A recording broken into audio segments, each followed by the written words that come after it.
بسم الله الرحمن الرحيم. الحمد لله رب العالمين، والصلاة والسلام على أشرف الأنبياء والمرسلين نبينا محمد وعلى آله وصحبه أجمعين. أما بعد، فالسلام عليكم ورحمة الله وبركاته. إخوتي في الله، حياكم الله جميعا وبارك فيكم. أوصي نفسي وإياكم بتقوى الله تعالى وشكره على نعمه علينا. والله لقد أنعم علينا نعما كثيرة لا تعد ولا تحصى، ومن هذه النعم العظيمة أن بلغنا شهر رمضان المبارك، وقد حرم منه الكثير من الناس، وإن شكرناه بأفعالنا وأقوالنا وقلوبنا زادنا الله من فضله وإحسانه وتوفيقه. قال جل وعلا: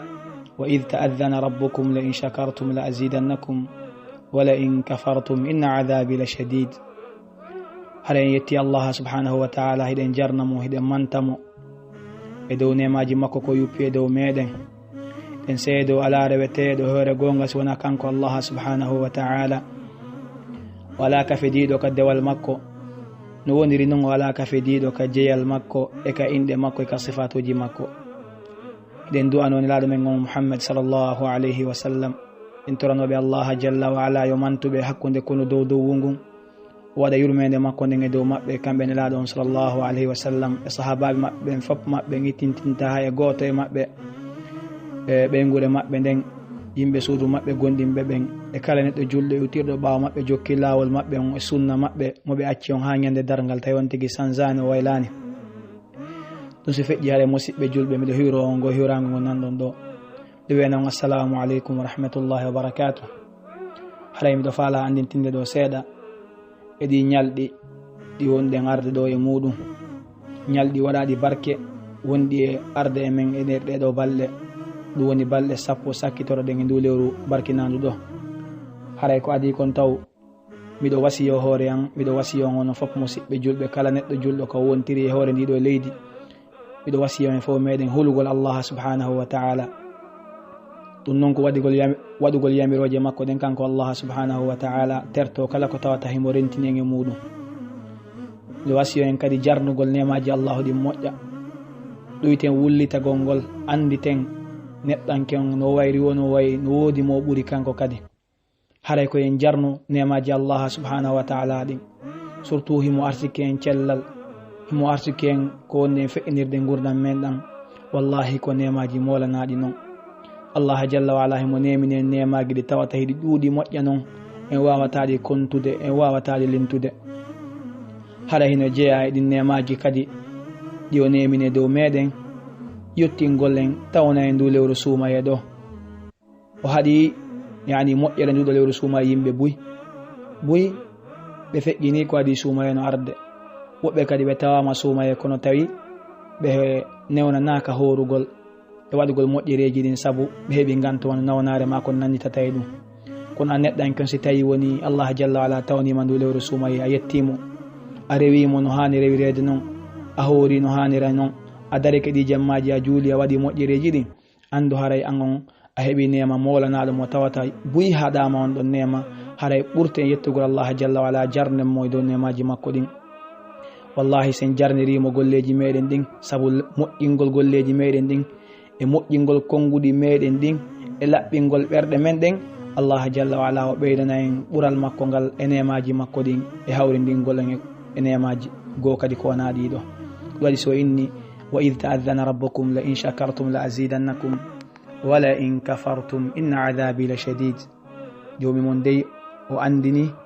si tawi on jarni nemaji makko ɗin e dow moɗon, on yettimo, o ɓeydana en. si tawi nan on yeddimo, haɗa ko en andu lette makko ɗen ko sattude yo Allahu dande lette makko ɗen. أيها الإخوة، كنا بالأمس القريب نستقبل رمضان بالبهجة والسرور، وقد أسرعت الأيام حتى ذهب أكثره، وقد أحسن أناس في الأيام الماضية فصاموا النهار وقاموا الليل وقرأوا القرآن وتصدقوا وأحسنوا وتركوا المعاصي والسيئات، فلهم الأجر العظيم والثواب الكثير وعليهم المزيد في الباقي من أيام رمضان المبارك. haray kono musidɓe julɓe hanki tun hiɗen jaɓɓo nduɗo lewru suumayo en jaɓɓorandu weltare hiɗe welti sabu lewru yurmede ari, lewru yafanede bakkatu ari, lewru sowanede moƴƴereji ɗin ari, weltori ɗum julɓe ɓen hino weltora ɗum ɗo. kono wallahi ñalɗi ɗin hiɗi yaawi, ko ɓuri ɗuɗude e lewru ndu yeehi. taskoɗen ɗum dey gurdam men ɗan ko ni woni e yarude musidɓe julɓe. buyi kadi haɗa ne welti suuma e kone lannude, ɓe yeggita jaka ko non gurna maɓɓe ɗan woni e lannirde. haray taskoɗen kadi nden toɓɓere ɗon moƴƴa noon. haray nder ɗi ñalade feƴƴuɗe ɗo woodi yimɓe alhamdulillah ɓe wakkilike ɓe horiri fi Allah, ɓe darike jemma ɓe juuli, ɓe wakkilike ɓe jangi Qur'an, ɓe wakkilike ɓe itti sadaqa, ɓe wakkilike ɓe waɗi moƴƴereji ɗuɗuɗi, ɓe tertike pankareji e boneji e bakkatuji. ɓeɗo inchallahu jalla wa ala hino wodani ɓe juddi molanadi e baraji ɗuɗuɗi ka Allah jalla wa ala. allahuma ɓeydaneɓe kadi saabu hino heddi kadi ñalaɗe ɓurɗe moƴƴude ɗen e nder nduɗo lewru sumaye. yentoro Allah jalla wa ala e waɗu en e ɓen ɗon ɓen moƴƴinɓe golle nder ɗe ñalaɗe feƴƴude ɗo, ɓe habbitade kadi ñalaɗe ɓurɗe moƴƴude ɗen hiɓe daro kadi fiino ɓe moƴƴinira kadi ɗen ɗon ñalaɗe heddiɗe. wa qad asaa akharun fa akhallu bisiyami wa taraku alqiyam wa saharu allayali altiwal ala qilin wa qal wa idaati almali wa man'in wa hat wa hajaru alquran wa bakhilu bi amwalihim lakin Allah ta'ala dhu alfadl alazim wal ihsan al'amim يقبل التوبة ويعفو عن السيئات لمن تاب وأناب. وقد جعل سبحانه العشر الأواخر من رمضان فرصة لمن أحسن في أول الشهر أن يزيد ولمن أساء أن يستدرك ما فاته. هريك ونون وبيغو كدي بترتكي هورو غونغول تايبي على انغانتو بترتي دارا غونغول بدراكي جمع بجولي بتناكي بوكيلي بل بفقيني دي جمعاجي دو فو e hiirugol fantinagol e hiirugol jammaji ɗin fof e wowlugol haalaji jani e haalaji to sooki hino naɓa haalaji hino artira no kelkari wi'ama hunde kaari waɗi no kelkari waɗama ni hari jammaji ɗin fof ɓe feƴƴini e dow ɗin ɗon haalaji ko wiyete kon qilin wa qal, wi'ama ɗo wi'ama to e funsugol jawle, hino ñama façon ñameteji, hino yeebo jawle, hino waɗa boneji, hino haɗa okkugol fi sabilillah. ɓeɗo ɓe tertike janngugol qur'ana on e ɗiɗi ɗo ñalarumaji feƴƴuɗi, ɓe taƴi qur'anare allahu subhanahu wa ta'ala nden, ɓe janngani nde, ɓe taskaki nde, ɓe gollitirani nde, ɓe wuddiri jawle ɗe ko allah jalla wala arsiki ɓe kon. woɓɓe e maɓɓe allahu hino arsiki ɓe, hino yanñani ɓe, kono ɓe wuddi ɓe sali ittude sadakaji ɓe hokka ɓeɗo miskinaɓe fuqara. ko won tun ɓeɗo wata ɓe taƴu hay ɓeɗo tigi wata ɓe taɓi yurmede allahu nden, sabuna allah subhanahu wa ta'ala ko jooma ɓural mawnugal, ko jooma moƴƴere, ko jooma yurmede yaajude, ko jooma yaafuye. neɗɗanke on si tawi on tigi tuubi o ruttike ka allah subhanahu wa ta'ala o laɓɓini anniya makko on, allah jalla wa ala de kanko ko yaafotoɗo, allah subhanahu wa ta'ala ko heɓɓitetoɗo jeyaɗo makko on, kono ko wonande on tuubuɗo laɓɓini tuubu buye mum on. haray noon allah subhanahu wa ta'ala o waɗani en e ɗiɗo ñalɗi sappo sakkitoro e suumaye ko woni arde yeeso men ɗo kon. wallahi ɗum ɗo ko fursa, ko occasion wonande on moƴƴinnoɗo golle ka arande lewru o juuli, o hoori, o zakki, o itti, o sakki, o waɗi moƴƴereji ɗin fof, o janti inde allah jalla wa ala, o ɗofti mawɓe makko ɓen, o teddini kawtal, o waɗi moƴƴereji ɗin fof. ɗum ɗo ko occasion makko fi yo ɓeydu, sabuna no lewru ndu woni yarde noon ko noon joddidi wona so wirede. en ara jantagol fi ɗum ɗon inchallah. ko wano noon kadi ko fursa ɗeɗo ñalade sappo sakkitore, ko occasion kadi wonande on bonnuɗo golle mum,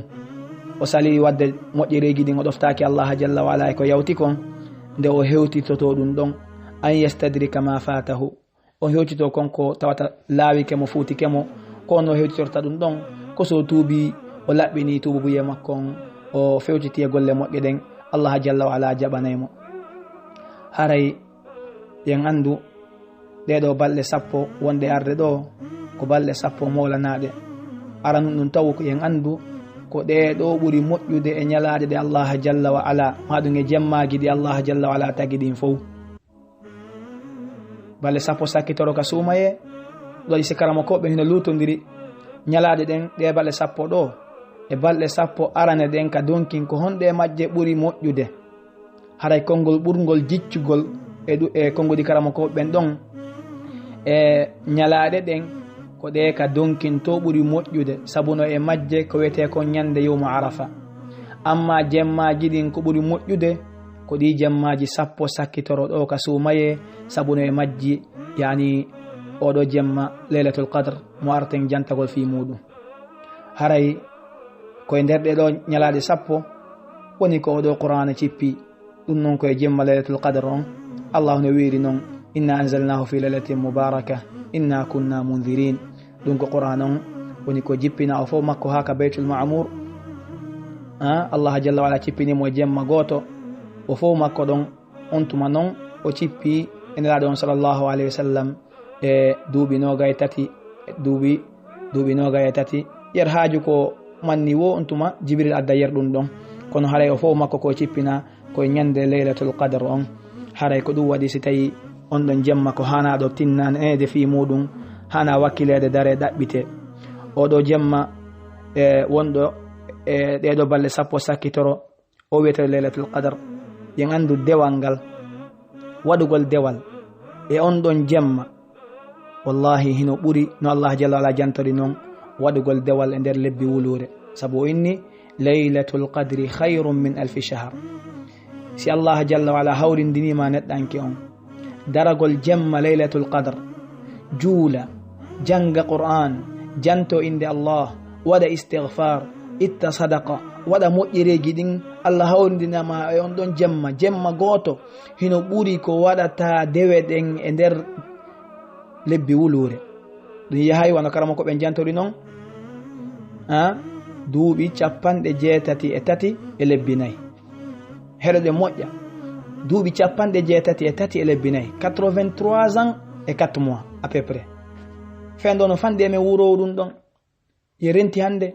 40 ans 50 ans mawɓen ineteɓen nawyi 75 ans 70 ans 80 ans haɗa ɓe feƴƴini no fandi hewtoyo 90 ans joni noon si a hawrindinama e jemma goto a moƴƴini e makko dewal ngal a jaɓanama hino ɓuri si a wuuri duuɓi 63 ya wadde dewe e majji tawa laylatul qadre ala e majji neɗɗanke on si tawi o faami ɗum ɗo o wakkiloto o daro fi kanko kadi yo heɓu moƴƴere ko woni e nder oɗo laylatul qadre haɗa en andu oɗo laylatul qadre moƴƴere molanade e makko allah jalla ala himo inni tanazzalu lmalaikatu warruhu fiha malaika ɓen cippoto e oɗo jemma laylatul qadre e jibril kadi ɓe cippoto ɓe cipportaka noon sina wondude e barke sabuna kamɓe malaika ɓen la yanziluna illa bil khayri wal baraka ɓe cipportako sona moƴƴere e barke kono noon kadi kisal no yon ɗon jemma no allah jantori noon salamun hiya hatta matla'i l fajr yani ko kisal woni on ɗon jemma ha fajiri on feera e on ɗon jemma sabu ɗuɗugol moƴƴere nden e hisingol yimɓe ɓen e lette sabu neɗɗanke on ko darato e ɗoftare allah subhanahu wa ta'ala kala on mo allah on tawni yentoro allah jalla ala tawni en oɗo jemma on tigi tinni o wakkili e mum o ɗaɓɓi yani yarlu e joomi makko on o waɗi ko hani ɗon kon yo andu haray faqad adraka al khayra kullahu on ɗon haray o heeɓi moƴƴere nden fof mayre kono wallahi o man hurima khayraha faqad hurima min al khayri kulli kala on mo tawata o ɗawama moƴƴere ko woni kon e laylatul qadre yo andu haray ko on ɗo woni ɗawaɗo on e moƴƴere nden fof mayre haray noon ko honde tuma woni laylatul qadre neɗɗanke on koya andu oɗo jemma koye hakkude ɗeɗo balɗe sappo sakkitoro woni ko o woni ko ñande noga e goho ko ñande noga e tati ko ñande noga e joyi ko ñande noga e jeɗɗi en anda allah jalla wala himo suuɗi en ɗum ɗon laaɗo men on sallllahu alayhi wa sallam kamɓe tigi ɓe hollama oɗo laylatul qadre ɓe hollama ñalade laylatul qadre ɓe yeggintinnama mo kadi ɗum ɗon ko fi honno ko fi neɗɗanke yo tinno o wakkilo o anda ɗo koye nder ɗen ɗo balle sappo sabu laaɗon sa sallam ɓe maki iltamisuha fil ashri l awakhir ɗaɓɓite oɗo jemma laylatul qadre e sappo sakkitore ɗen koye nder ɗen ɗon sappo sakkitoro woni ko oɗo laylatul qadre naam haray ko noon wirɗen koye ɗiɗo sappo sakkitoro ɗin jemmaji ɗo woni ko oɗo laylatul qadre woni bila shakkin sabu laaɗon sa sallam ɓe maki التمسوها في العشر الأواخر بماك إني أريد ليلة القدر ثم أنسيتها فالتمسوها في العشر الأواخر في الوتر يعني بماك مهول لاما أودو جمع ليلة القدر أنتم ميجنتي ناما مكادي كونو وكيلتين دون دابتومو جمع جسافو ساكتوري دين كونن كلامكو ببوينو جانتي نواردي دون حديثا جيغو wondema koye jammaje fuu jeyɗe ɗen koye majje woni ko oɗo laylatul qadr woni wono ardiri noon e hadith mo filli ɗum ibnu abbas radiallahu anhuma laɗo on sallallah sallam ɓe maaki iltamisuha fi l'ashri l'awakhir min ramadan laylatul qadr fi tasi'atin tabqa fi sabi'atin tabqa fi khamisatin tabqa yani ɓe maaki ɗaɓɓite wakkilo ɗon ɗaɓɓiton oɗo laylatul qadr e sappo sakkitoro ɗeɗo jemmaji sappo sakkitoro ɗen ka lewru sumaye ɓe maaki laylatul qadr on ko ñande weetay noga e goo ɗum woni fi tasi'atin tabqa ñande weetay noga e goo ma ñande weetay noga e tati ma ñande weetay noga e joyi ma ñande weetay noga e jeɗɗi hay so tawi ko ngol ɗon ko ngol ɓuura jiccinede kono no wawi wonde kadi ka laylatul qadr ara harana e ɗen ñalaɗe ɗon sabuna no ardi non hadith ibn abbas kadi o filli dum imam al-bukhari radiyallahu anhu bemaki iltamisuha fi 24 bemaki dabbite laylatul qadr on ko hadith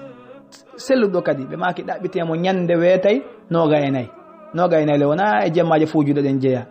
udo sikarama ko be go inni laylatul qadr on wala tanaqul no wa wonde hitande go ara den nyalande do hitande go ara tawana den nyalande neddanke on non joni bay woni o anda ko honde tuma net woni laylatul qadr on ko wontigi wakkilo o tinno nunalaɗo on sallallahu alayhi wa sallam kamɓe ɓe tinnortono noon si tawi ɗeɗo balle sappo sakkitoro ɗe hewti kamɓe dey haɗi ɓe laati keno hiɓe tinnotono konko tawata ɓe tinnotako ko wona eɗen ɗon hani laɗo men on sallah sallam gurna maɓɓe ɗan gila ɓe ndela ha ɓe ƴettita ko e dewal kono kana sallallahu alayhi wa sallam nena aicha radiallahu anhu makiri noon kana yejtahidu fi l'ashri l'awakhiri ma la yejtahidu fi gayri ɓe makinlaɗo on sa sallam ɓe laati keno hiɓe tinnotono ɓe wakkilotono e dewe ɗen konko ɓe tinnotako ko wona ɓe wakkilotono yani waɗgol dewe ɗen ka ashri l'awakhir ka sappo sakketore konko tawata ɓe wattano ko wona ɗen ɗon hiɓe tinnino gurna maɓɓe ɗan fof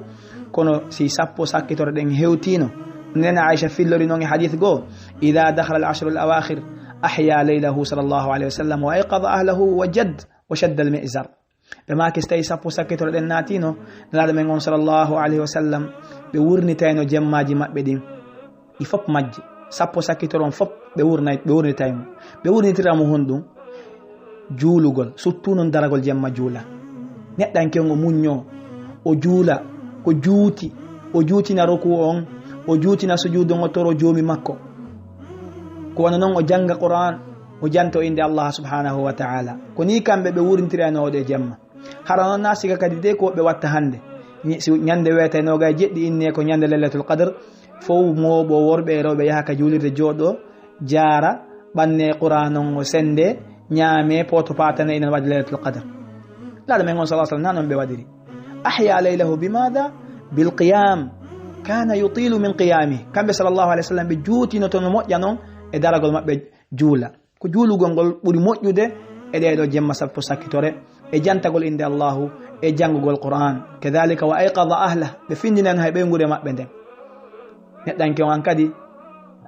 na ya tinno antum e mojjere den kaya wakkilo findina be ngure mabbe den bibbe mabbe faybe mabbe be wonduda e mum ben kambe kadi fiyobe hebu mojjere ko woni lailatul qadr Nabi sallallahu alaihi wasallam kambe ko non be latino ahya laylahu wa ayqadha ahla be woni tan jema mabbe on be findina kadi be ngure mabbe den dum do fo ko fi hebugol mojjere ko woni kon e odo jemma lailatul qadr sabuna neddan kon si tay o dawama mojjere ko woni lailatul qadr yo andu haray wallahi on non o dawama haray neddan kon ko tinno wakkilo e nonoji dewe di tawata ni laadon sallallahu alaihi wasallam wadayno fo no jantorden non surtout daragol gol jemma juutina kadhalika jangol qur'an e jantagol inde allah moƴƴa wadgol istighfar ya akhi wallahi samigiti ke moƴƴere ko lailatul qadr atino tan kadi wakkiloɗa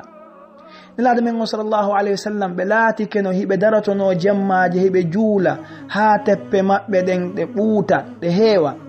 nena aicha radiallahu anha ɓe inna nelaɗo allahu yafanikema ma taqaddama min dambika wa ma ta'akhkhar, ko honɗum tampinta hoore ma e juulugol ha koyɗe ma ɗen heewa. ko nelaɗo sa sallam jabatono afala akunu abdan shakura, ene emin mi wonata jeyaɗo allahu jarnayɗo nemaji makko ɗin. si woni allahu nemini e dow an yafanede bakkatuji an ɗin ɗi fof majji, haray handanalan min hananalan min kami jarna on nema ɗon. ndaren nde ɓe jarnita nemaji allahu ɗin. joni kamɓe allahu neminiriɓe yafanagol ɓe bakkatuji maɓɓe ɗin e boneji maɓɓe ɗin, kamɓe nelaɗon sallallah alih w sallam. ko honno ɓe jarniri allahu jalla wala e on ɗon nema, saabu ɗum noon ko nema noon.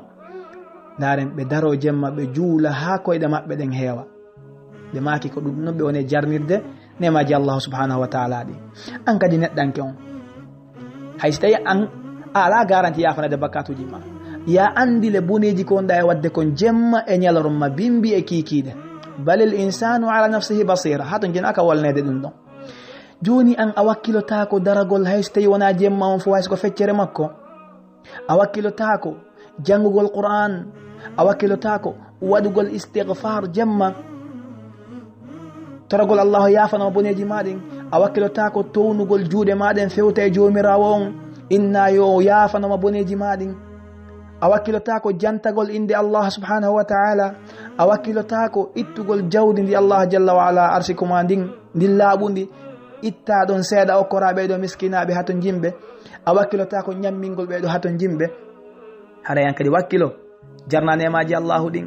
allah no neminma si tawi tum hokkuma cellal ya andu ko nema molanaɗo ɗum, andu no jarniramo no yettiramo yon ɗon nema. si tawi o okkorima hakkille, woɓɓe goo ko feetuɓe, so okkorima ko ittira kooƴe, ko soƴƴira, ko hirtora, ko waloɗa, andu woɓɓe goo ɓe ala ɗiɗo fof ɓe ala heɓude, andita ɗum ɗon kadi jarna nema allah subhanahu wa taala on. haray fiwatami juutin koyen andu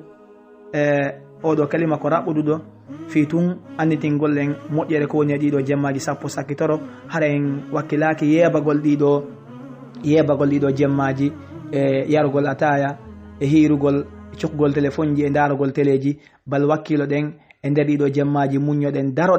daroɗen ko juuti janggen, daroɗen ko juuti juulen, toroɗen allah subhanahu wa taala. se waɗi ɗum ɗon inchallahu jalla wala o okka en moƴƴere ko woni oɗo lailatul qadre. haɗa en andintina ɗon no woodi ko waɗete e ɗiɗo jemmaji e ɗiɗo sappo sakkitoro ko wiyete al itikaf.